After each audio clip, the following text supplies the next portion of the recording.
this is my friend NK. Say hi, NK. We are on our way to a wedding, guys. This is the biggest deal of my whole life. Because I haven't been to a wedding since I think last year, April. Like, and I mean, I'm at the age where all my friends are getting married, so it's a little bit awkward that I am not going to as many weddings as I would like to, right? But I think also the fact that I moved to Sydney, even got married this year, and I was just sitting on my rusty dusty in Sydney and not going to weddings. So this is day one of a this is actually day 2 of a 3-day wedding.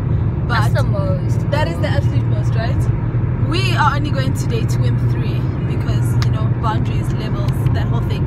And today is like the white wedding. So here's the thing with African culture: you have a traditional wedding, and then you have a Western white wedding where the bride wears the white dress and the things. And then tomorrow again is the traditional wedding, but tomorrow the bride gets accepted into the groom's family, so she's literally dressing according to her groom's culture and everything like that, which is super amazing. So tomorrow's going to be very colorful, very vibrant, very lively, but you guys will see all of that. Today though is the white wedding, and like, it's gonna be amazing. Okay, NK and I are all dressed up. You know, we're dressed up. The makeup is done. We are doing the things because we're still single at how old are we? 24, 25. But I mean, I'm not hoping to meet someone in South Africa. Oh, did I just say that? Come on now, somebody. I think I just said that, but I'm really not. Yeah, I'm not. But okay. you're not. Yeah, so unless they're willing to move. Yeah, I mean, if you're planning to stay in South Africa, I don't know. It's not gonna work out, man. Do you know what I mean? Yeah, because it's not your portion anymore. It's not the plan, you know. So, but maybe today's NK's day. Hey, you never know. I don't know, guys. What do you mean? I'm not trying. Like, I'm not trying. I just want money. Like, I mean, not from guys. I just want money. That's all I want. That's my focus right now. You never. But I mean, if he comes along, like if I'm there and then I see this brother and I'm hello, come on now, wait a minute. And maybe he's like, this girl though. And then he's like, come on, somebody. And I'm happy. You never know. You never know. You know? That's why you always have to look good. Exactly. Right? Always be ready. Exactly. So the thing is, you don't look good for a man. You look good because you feel great. But then if he sees you in the state, you know, it just fast tracks the process. Acknowledge. You know what I mean? Yeah, man. Exactly. So yeah, that's us going to a wedding. And so one of the things that like we were speaking about, which is so common in like African culture, is that these boys wait forever to marry, like to propose and stuff. I mean, I call them boys and I feel so bad because half the time they get so offended by the term boys. Yeah, they do. These men, this is another African men thing. Don't call them boys. Now. Don't call African males boys because they feel really offended by it. But these African men take forever to pop the question, right? So it's like common for African couples to date for years. I mean, my parents dated for 13 years, like that's 1-3, right? That's crazy. That's my mom was 16 when they started dating, and then she got married when she was 29. That's a lot. A whole 13. That's like a teenage child. That's a whole human being. That is a whole teenage child who has a conscience, a responsibility, like who can think for themselves. A fully fledged human. That's how long they dated for. But here's the thing: the reason that a lot of them take so long to propose and stuff is because we have this thing called lobola, right? So lobola is similar to what I think Indians call the dowry. Do Indians have a dowry? Whoever. Yeah. So we have this thing called lobola where an African man has to you don't propose interest, but then he has to approach my family basically. So let's say I meet this African brother and then we are ready to get married, and then he has to go to my family. Certain African cultures have to write a letter. Other people don't really. So it's just different for like the different cultures, but they have to take a letter. So let's say in my case, he would have to write a letter to my parents stating that, look, I have met your daughter and I'm interested and da da da da da da da da. And then his uncles have to deliver the letter. So there's all these protocol things, you know. It's not like clear cut, like my fiance or whoever, my boyfriend at the time, can just take the letter to my parents. He has to approach his family. His family is the one that has to approach my family. You know, they have to be representatives and that whole thing. And then so then the representatives speak on our behalf. right? So his family will approach my family, and then my family will have to decide, okay, come and see us on this and this day. And then when the potential groom's family come, then there's a process of negotiations where they have to negotiate a price, right? Because the male's family has to pay a dowry. We'll refer to it as a dowry, but then we call it lobola. He has to put money on the table to say, put money on the table, I want to marry your daughter. Bam. There it is, right? And I mean, over the years, it's just gotten ridiculously expensive. Like, and I mean, I remember having a conversation with some people on Facebook where people are like, this lobola thing is holding us back because they've become so ridiculous and whatever with the price, which is true. Like, I'm not naive, and I'm not ignorant to think that it has become extortion to a certain extent. But I also think growing up as a young African man, you know that this is what's expected of you. So you're not saving. God. Exactly. You really should.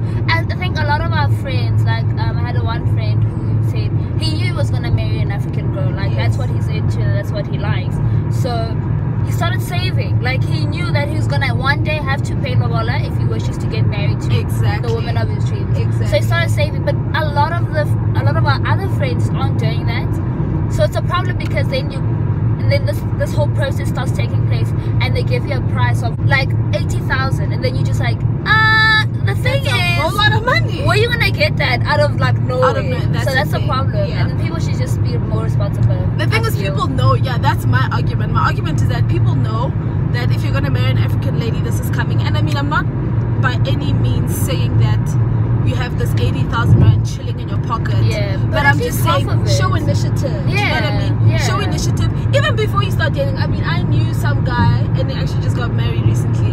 When he was in varsity already, he started saving, and he didn't even have a girlfriend. He was just like, this is the thing. Yes, you know what I mean? Yes. So because we failed to prepare, now you're dating this girl like 2 years in, and you decide that you want to marry her, and then you're thinking, crap, it's 2 years into your relationship, and you're like, okay, damn it, they're gonna want money, and her family, and then you approach the family, then they're like, we want 80,000 rand, and you're like, you just started working maybe like 2 years ago. I don't have it's so hard though, hey? Because I feel like a lot of people don't come from like rich families, so to sort of expect that they start saving from a young age is ridiculous, because already they're going through university, you know, struggling, and then they done with it, and then they get a job.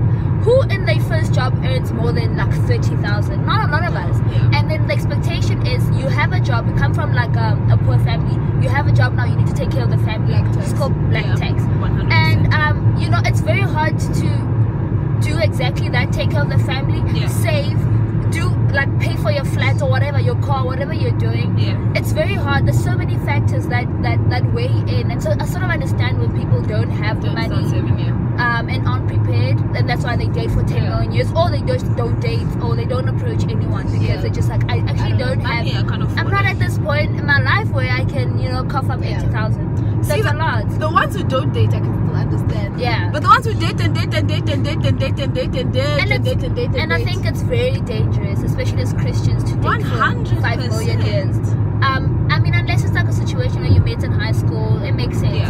But like if you met like while working, and then you're dating for 10 years, I'm like, what a mistake. Don't do that to yourself. It's a very big mistake, because the boundaries get thinner and thinner by the years. The flesh is a real thing. The flesh is a real thing. The flesh is such a real thing. And that's pretty much like what holds a lot of African brothers back, thinking this person's family is gonna like expect so much money from me, and I don't necessarily have it. And another thing is, like, they tend to measure it on like the most ridiculous things, like, my daughter has a degree, my daughter has worked this and this and this and this and this. So there's certain factors that increase the price, right? So I think there's like, maybe there's like a basic, and then on top of the basic they start to add, she has a degree, she has a this, she has a this, and then you have an honest degree, then you have a master's degree, then it has a 10,000, you've worked, and you've got a house, and she's got a house, she's a virgin, she doesn't have any babies. What? 100,000 million $100 million.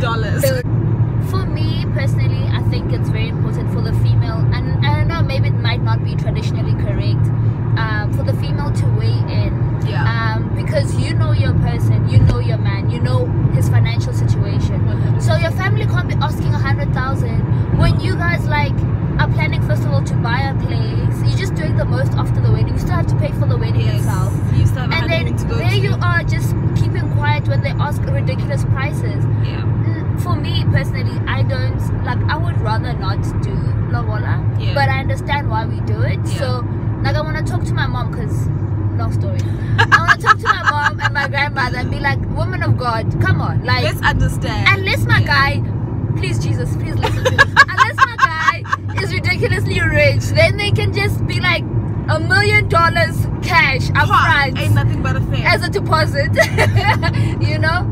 But if it's not that situation, I really think it's very important to also like understand where your guy is coming from, because he needs to, after that, provide for you. Still needs to provide. He still needs to be the man of the house. And then if he like takes out loans and all these things, already you guys are starting off at the wrong. Start your Like, wedding yes, like already you guys, it's not right. So just no, it's important. tough. I know my mom, I think she's told me the story that they asked my dad for a ridiculous amount when they were getting married, and then but she spoke to her dad. She was like, no, he doesn't have it. Exactly.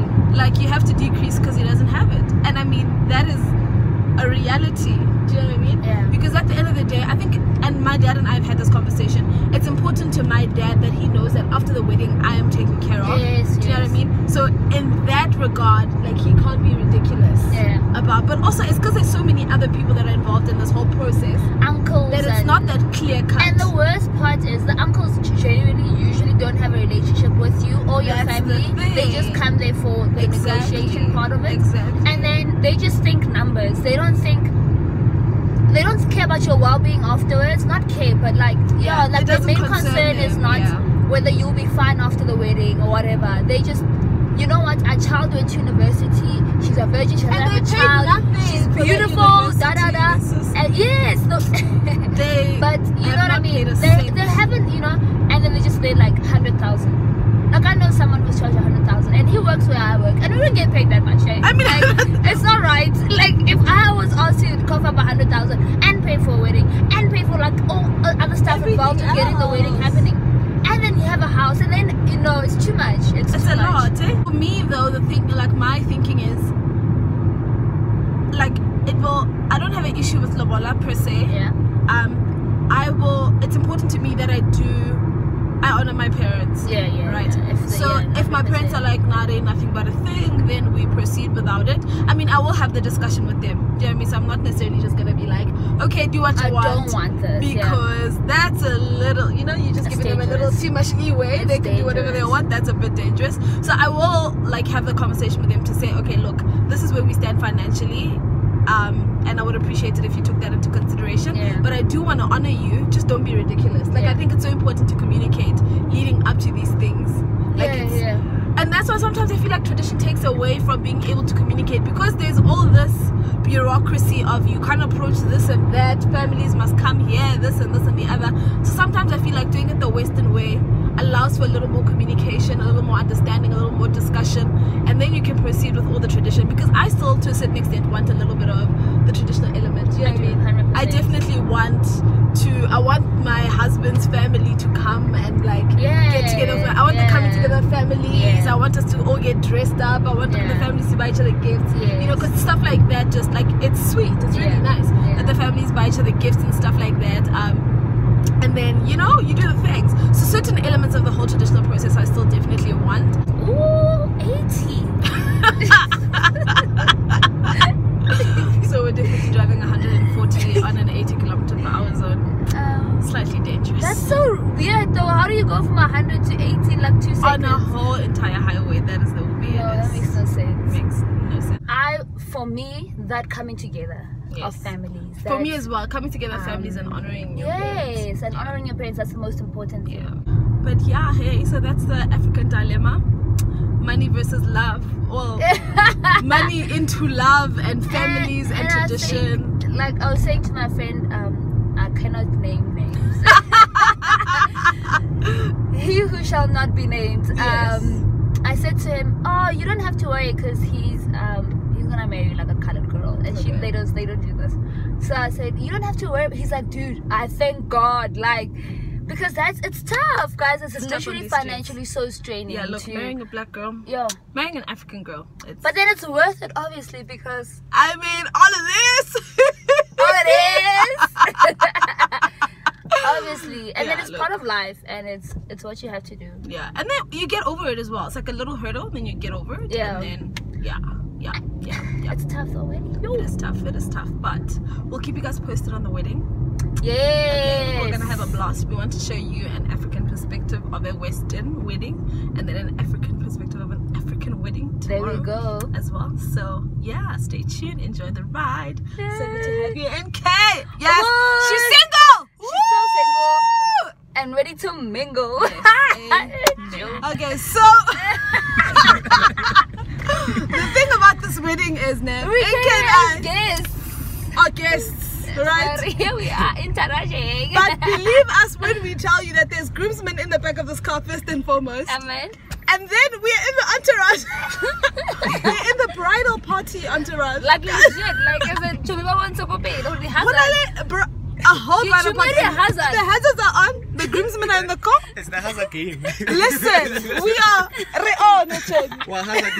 are on. Actually. First of all, we went to the house where the groomsmen were getting ready. We were sitting there at the bridal party as guests, as entire guests, and now we're in the entourage. I feel like this day is just full of surprises. You know? Dang, like Oh, I know. powerful as well. So Here I am with my Kia. Here's the entourage, hazard gang. You know? Hey! This is a young thing. So here's the thing about African weddings. The cars are doing the things. Ouch! Listen, being African is a whole jump. Look at the Africa. Yeah. I don't know how I'm driving and still doing this. It's so weird. So much fun. This is so much fun. I'm So doing much this fun. Entourage! Entourage. According to God's holy law. And this is my son of God.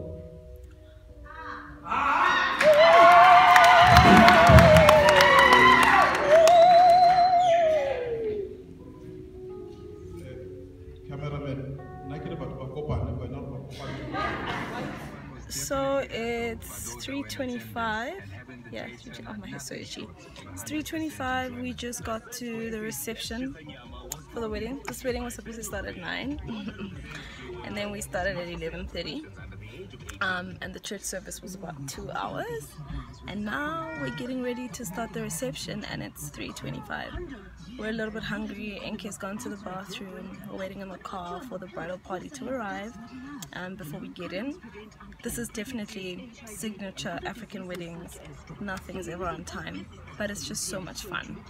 Yeah, and we didn't get super irritated because we went to where the bridal party was getting dressed, so we helped them get dressed and stuff like that, so we don't necessarily wait outside the church, which worked out in our favor. Yeah, it's a really hot day. It's like 32 degrees. Insane, but it's beautiful outside. Like, yeah, it's really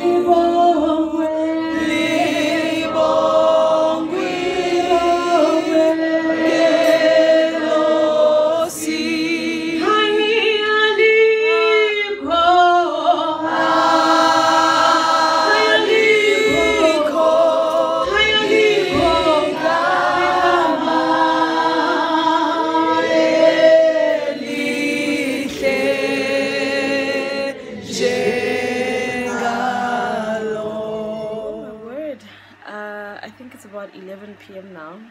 We are back from wedding day 1. It's night time, guys. I am all sorts of exhausted. Like, my eyes are definitely red and ready for bed. But I still have a full face of makeup. Today was great. It was long. There were lots of speeches, and tomorrow is wedding day 2. On the stars before the night. Hey! Bam, bada, bam. And when morning comes, we'll see the sun is not so far. Hey! And we can't get much closer to God than where we are. Hey! We will go to a place only lovers know. Yes! To a spot that we never know.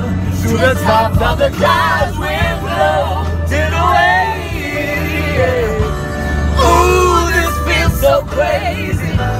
Oh, this love is blazing. And baby, we're so high, walking on cloud nine. So high, so high.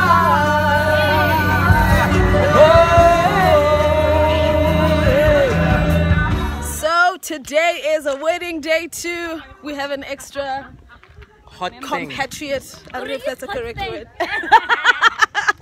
Mike is here with us today because Mawani, he ditched us. But it's the traditional wedding. I want to show you, this is my outfit. Sketanyana, Tabiso, NK, Kari Earth Tones. You know. It's going to be bright, it's going to be colorful.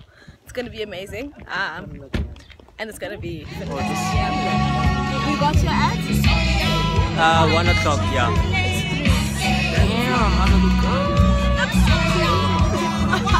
You're on. Hi, people from Whippler's blog. I haven't introduced myself now. My name is Mike, the flyest Buena. So, what are we doing here again? We're waiting, yes. Today we're also late. That's truly African. Expected, and I wanted to come and Such a thing. When I get married, we start at one time. I'm not on this blog post for some reason, guys. No, that had nothing to do with it.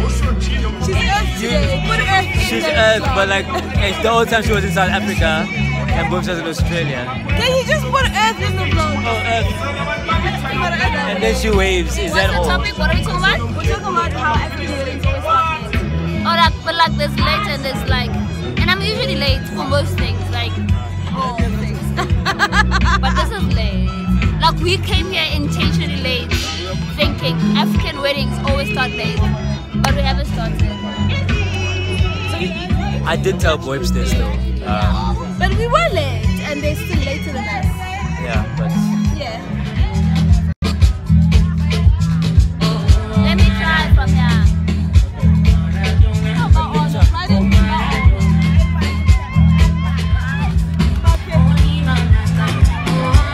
It's just